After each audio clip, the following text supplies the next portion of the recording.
buraxılışına, Zəfər gününə həsr olunmuş proqramımıza xoş gəlmişsiniz.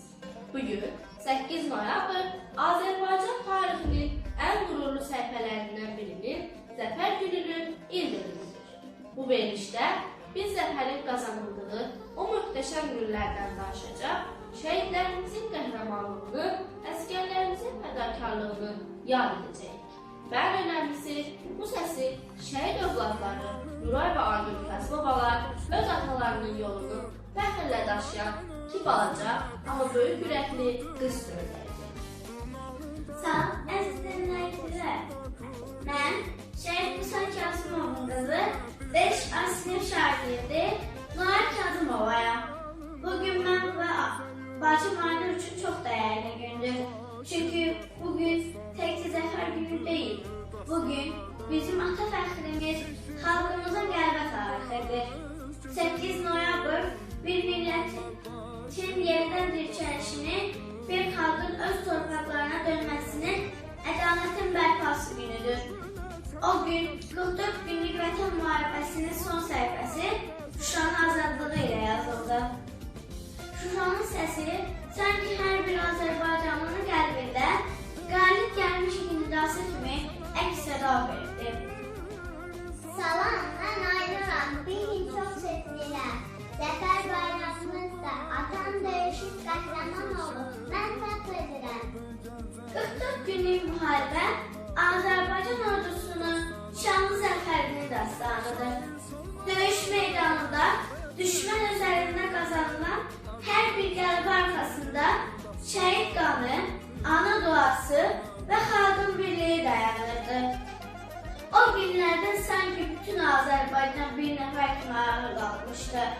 Uşaqlar dua edir, analar bayraqları sinəsinə basır, əsgərlərimiz Qarabağ Azərbaycandır deyə irəli atılırdı. O igidlərdən də biri mənim atam idi, Musa Kazımov. O bizim üçün təkcə ata deyil, həm də vətənin qoruyucusu, azadlığın rəhbəridir. Onun yolu bizim yolumuzdur. Vətəni sevmək, qorumaq və yaşatmaq yolu. Zəfər günü təkcə bir qələbə deyil, həm də bir millətin birliyinin simvoludur.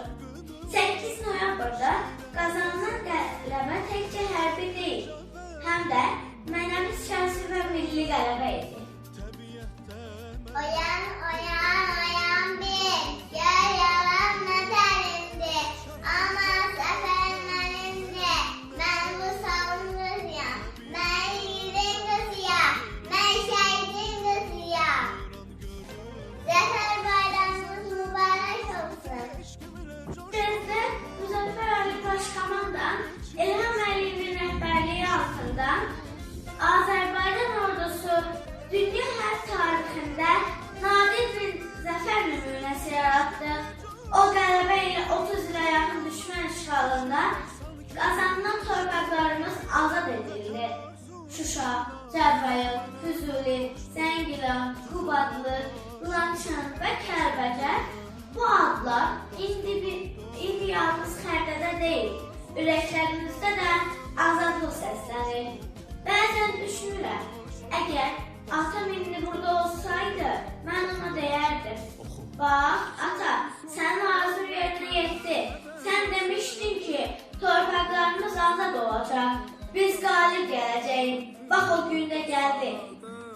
Amma bilirəm ki, o indi də bizim yanımızdadır. Bayramımızda, azad torpaqlarımızda, hər saat dolu sabahda.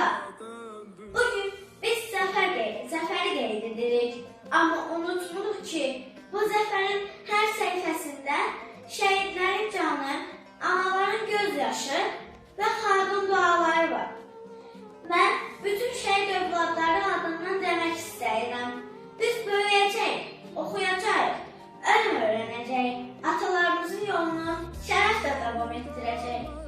Əziz dinləyicilər, gələcəyin işığı, FM'in bugünkü buraxılışı Zəfər gününə həsr olunmuş xüsusi proqram sona çatır.